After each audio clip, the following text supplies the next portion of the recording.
Hey guys, in today's video we're going to be putting together a time-lapse trigger system for the Ender 3 V2. This is something that I've been trying to get right now for the last year or so. Originally I came across a method for using Octopi along with Octolapse to create these time-lapse videos.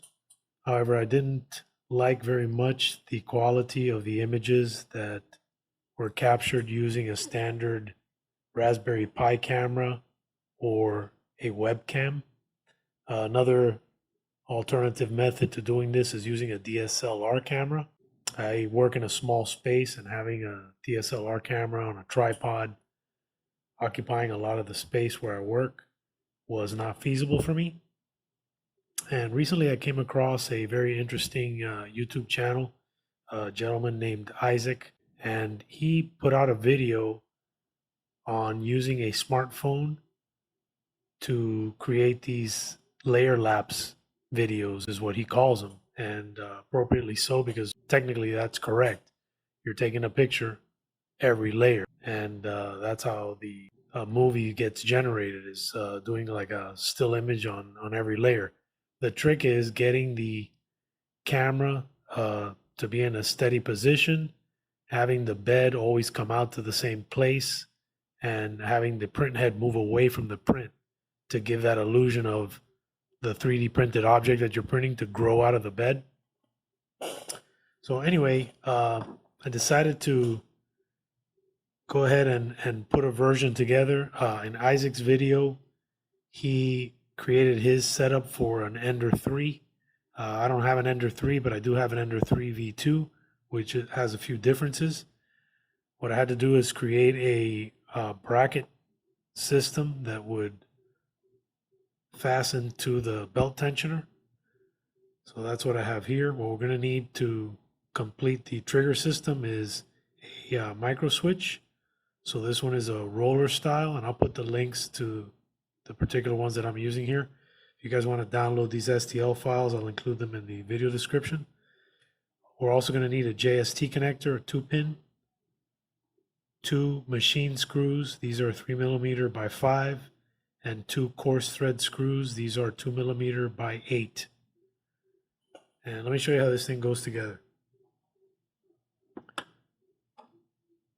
First thing would be to mount the bracket to the tensioner. So this tensioner normally goes like this on the machine. So if you're looking at it from the side, it would be this view. So the way this works is it slides over the threaded rod, and then it's tensioned back up with the belt tensioner. That's how it's fastened. So once you tension up the belt, that's going to hold this bracket steady. The next part of the thing is the bracket that holds the switch. So the way the switch goes in, it's going to be like this. So the switch just pushes down in here. And then you also have the JST connector. And I'm going to put the JST connector with the open side facing down. And that slides in here. And this JST connector is not going to go anywhere once we solder it to this switch. To fasten the switch down, we need these 2 coarse screws.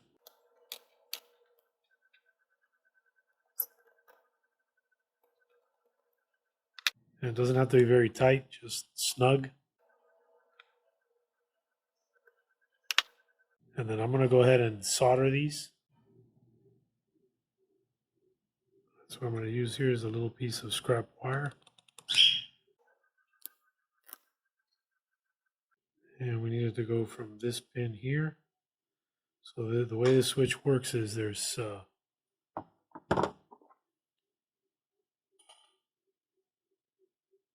3 different positions here. So this first pin is the common pin. The middle pin is normally open. And then the last pin here on the right is normally closed. So since this is the open pin, when this trigger is pressed down, these two pins will make contact. So these are the two pins we're going to be using. So I'm just going to go ahead and solder this JST leg to the center pin and then jump from this pin over to this inside pin.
Now we're just going to test it.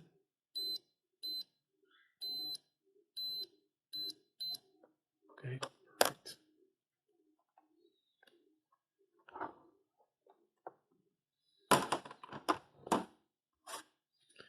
All right, and lastly is to assemble it. So the way that I designed the thing is you got a little adjustment here. So for me, for the under 3V2, you just line it up right here. And if you have a different hot end, so this is for the stock fan shroud that comes with the under 3V2. This is where you would line it up. So just even up these edges. But if you were using the minimalist fan shroud, you may have to bring it out a little bit.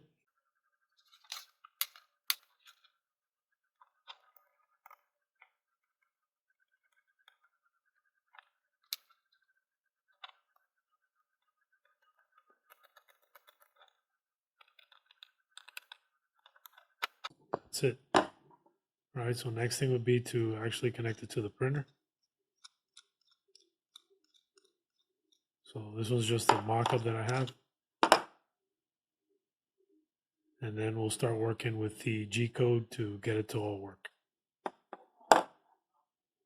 And lastly, to make the connection, what I have here is a leftover cable from one of my fans.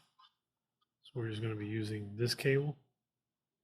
But what's important is that we cut these little tabs here, because I want this to be able to plug and unplug very easily.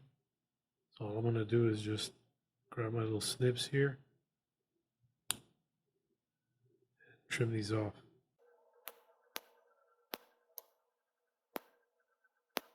And that's it. So now this will plug in and unplug very easily. This is the second part that we're going to need. We're going to need a headphone. So this one I picked up at Walmart. It was about $8. And what you're looking for is you're looking for one that has a volume up and down. Let me get it out of the box.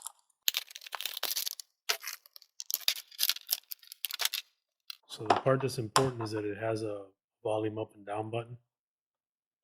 And this is what we're going to use to trigger the camera. So Open Camera has a feature where you can use the volume buttons to trigger the shutter. So that's what we're going to use.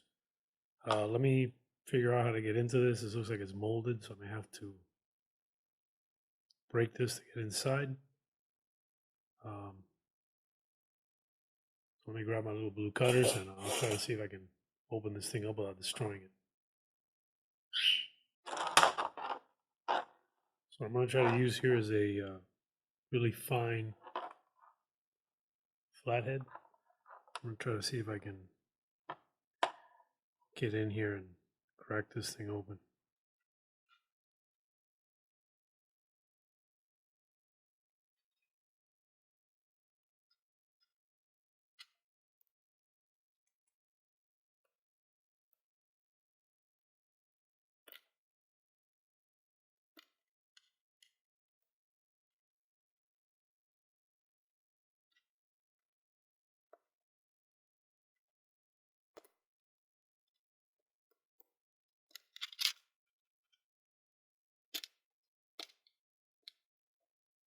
So it seems like the edges are glued.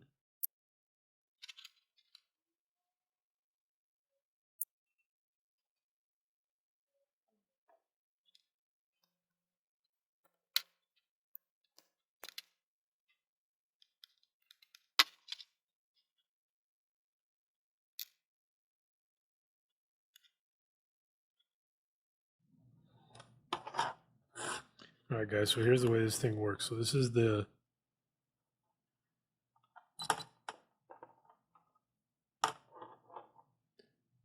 you can see here, this one is the volume up button. This one's the volume down. So these two pads here, these two little connections here, they make contact. These two also make contact. So what you want to do is we're going to solder a wire here and we're going to solder a wire here. That way, when this is pressed down, it bridges these two connections and should take a picture. So I'm gonna show you. So I got my ohm meter set to create a sound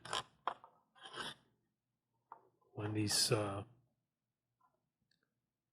two connections are bridged. So here's what I was talking about. So right now these two connections here, hear that?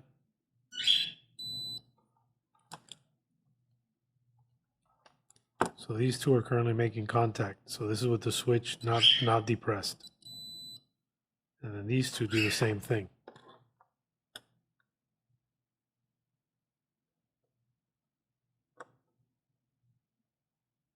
So this one and this one also make contact, but these two here, so you can bridge it this way. Let me see if I can hold it and show you. So I'm holding these two down and I'm going to press the button. See that? So we're going to solder the little wires that we're going to have coming out of our JST connector, one to one side, one to the other, and that should initiate a camera trigger. Let me go ahead and do that. So one thing I'm going to do is I'm going to cut a piece of heat shrink tubing. I'm going to use the little case as a guide. I'm just going to cut it a little bit longer. And you want to make sure that you slip this over the cable before you solder it.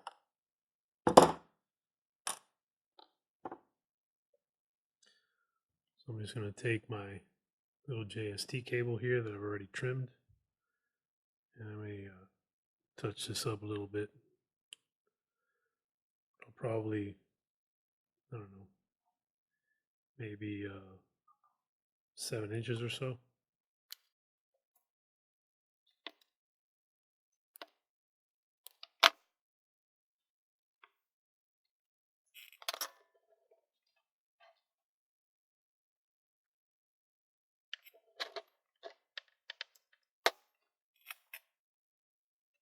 And all I'm going to do is solder right to this pin here. Make sure you put your heat shrink on. And it doesn't matter which side goes where. You just want to solder to that pad right there.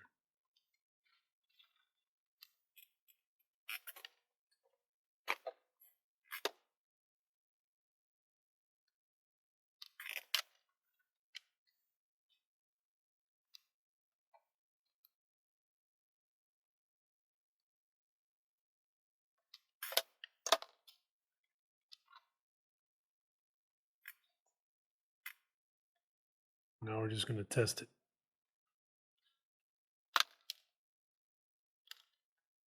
All I'm doing here is just putting this thing into my JST connector. Do my best to hold it down.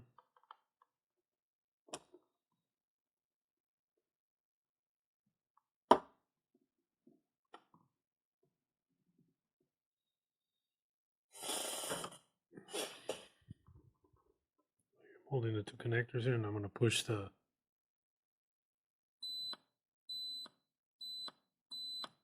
so that's going to work. And then lastly, the heat shrink.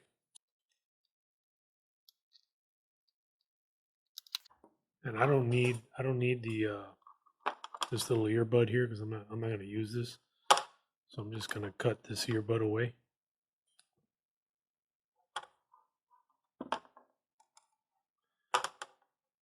So I'm not going to use this. I'm just going to cut this right here. I'm just going to fold these two back. So when I push my heat shrink over, I should be able to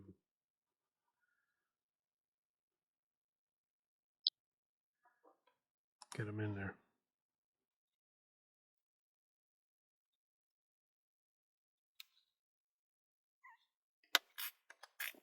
I'm just going to tuck these in here.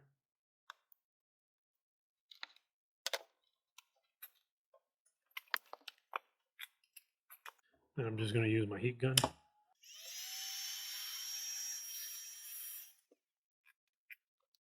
And that's it. All right, let's go plug it into the printer. We'll test the triggering, and then we'll work on the G-code. All right, guys, so I got the trigger mount all installed, and so let's test it. So what I'm going to do is I'm going to move the Z or the X over to trigger it. So the trigger it is going to be all the way extreme 245. So I'm just going to set this to 245, and there it is triggered. I'm going to back it down to 240, and there it is untriggered. So triggered and untriggered.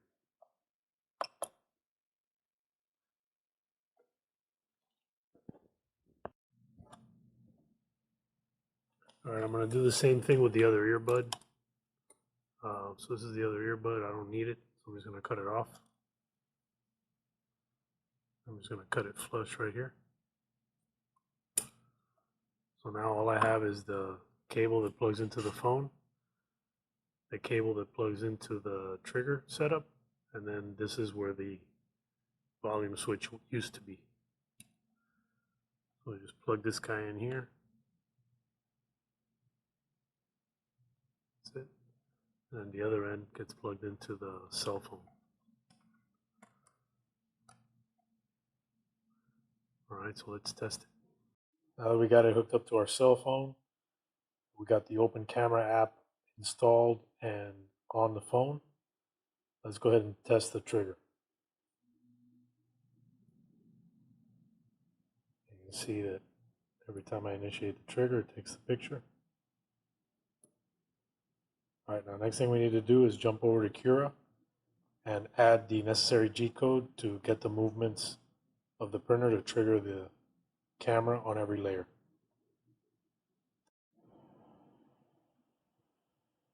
Once you're in Cura, we're going to create a new printer profile, and this is the best way that I found to do this. You can alter your current printer profile if you like, but it's nice to have the scripts all ready to go whenever you want to do a time-lapse video. So what I encourage you to do is to just create a new printer profile. So that's what I'm going to do here. And I'm going to click over here to the current printers, add a printer. And then I'm going to add a non-network printer. Scroll down and locate Creality. Select Creality under 3. Click on add, and then here we got the basic printer settings. Now what we're going to do is we're gonna change this default G code here, but on this current window it's not letting me adjust the size, so I'm just going to click next and finish it for now. All right, now we're going to go back to the printers.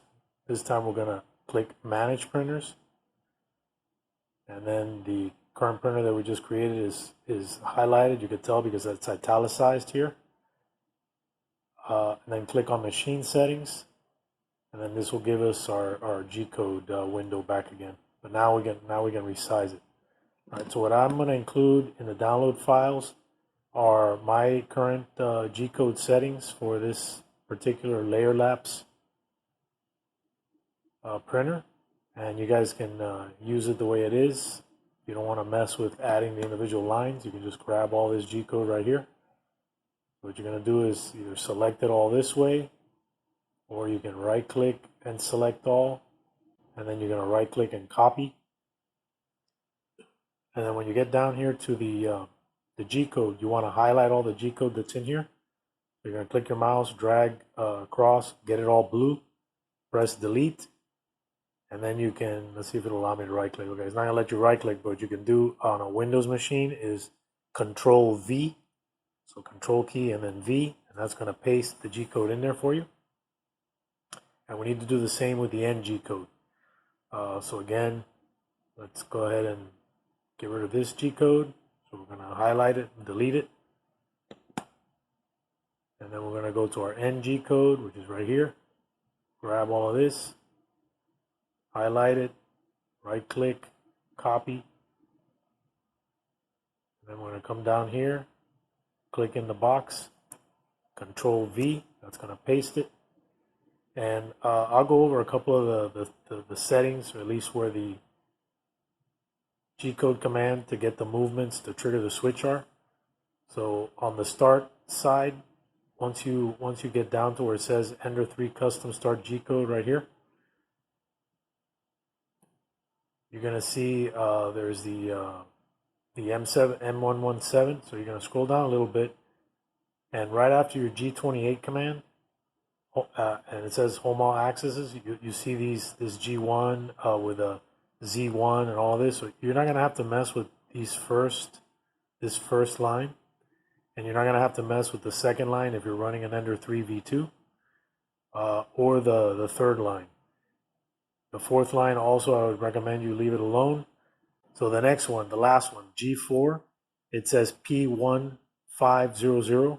So this is your pause delay after the trigger is initiated to give the camera time to take the picture. Now, if you set this value too low, what will happen is the print head will trigger the camera switch, but then the head will move back to resume printing before the cell phone can capture the image. So if this is happening to you, you're gonna have to raise this. Now, I found that on the Motorola, the older Motorola phone, it's a Moto G4 that I'm using, and that's quite an old phone. The delay that I needed was 1.5 seconds, so that's why it's P1500. That's 1.5 seconds. So this would be the only number that you would need to change. And then on the NG code, you got the same type of an entry here. So if you look here where it starts with G1, it's essentially the same as this one, but it's missing this first raised nozzle up a little bit, okay? But the same thing. So if you make a change to this delay, this P1500, you need to also make the change over here on this side as well. So you see it here, P1500. And then everything after the semicolon is just a comment. This is not necessary for you to change. I like to be consistent, so I like to change it. And that's pretty much it. So then go ahead and just close this. And let's head over to Open File. We're going to click on Open File. And we're going to find something to print. So I'm going to go ahead and print something that I need to print anyway. I'm going to come over here, go to the vapor blast gun, and I want to print the new gun body. So I'm going to go ahead and select it.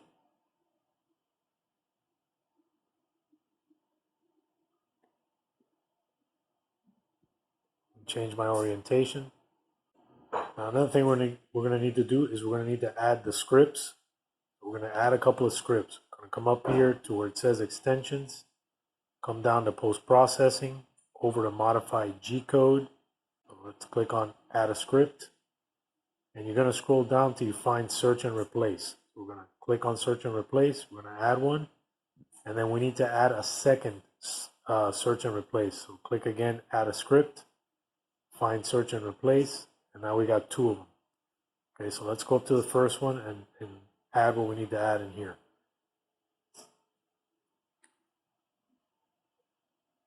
So this will be the another included file you guys can download, and this is what we're going to change. So I have some instructions here that I wrote down, and again, all this work I give credit to Isaac for doing it, because he's the one that made the video for the Ender 3, and I've just adapted it for the Ender 3 V2, making it easier for you guys. You guys don't have to go through all the experimenting stages. This will just work for you. So on the first script here, G-code for script 1, we're going to select this part that's underneath search here, so highlight it. So you got semicolon mesh, colon no mesh. You're going to right click and copy this. And make sure that the first script is selected. And over here where it says search, we're going to click in that top box, and we're going to paste the copied text in there. So if you right click, it won't show paste, but if you use the keyboard and select control, hold down the control key, and then just tap on V, it will copy it in there for you. Next thing would be the second part. So on the part that says replace, we're going to copy everything after the semicolon, including the semicolon. So just highlight it in blue, right click on it, copy. And then we're going to come back up to the same first script, but this time we're going to click on the box that says replace. Again, control key and V if you're using a Windows computer. And then that's it for this. We can check our settings if we want by scrolling back and looking at the delay and everything else and make sure that it matches up. But I got this working on Ender 3 V2, so you guys don't have to mess with it. Click close. And now we're going to go to the next script. On the next script, we're going to go over here to where it says search. I'm going to select everything after G0F300, copy it. Get your little script box back up. And this time we're going to select the next script. Where it says search, click on the search box. Hold down the control key and tap V. That will paste that information in there.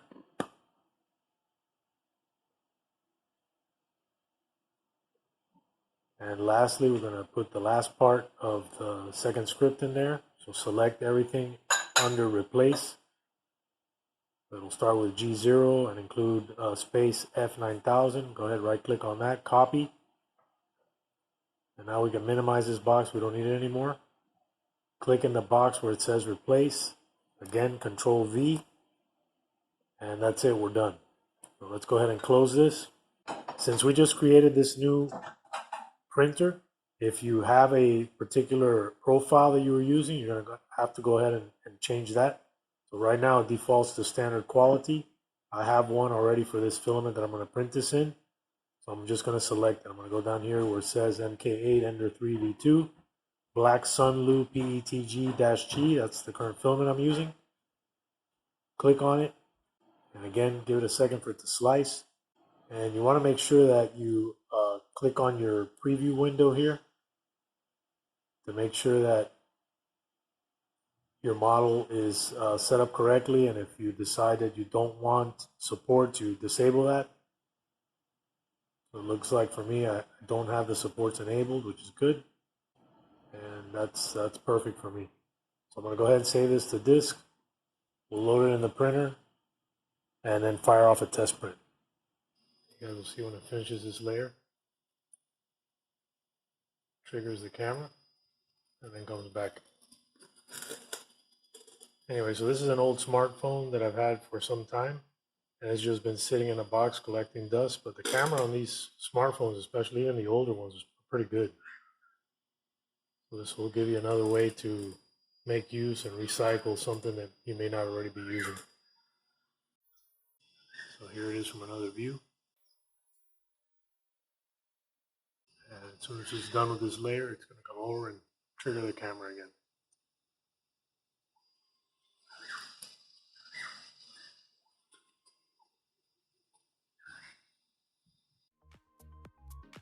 Alright guys, that wraps up this video. If you're new to the channel, consider subscribing.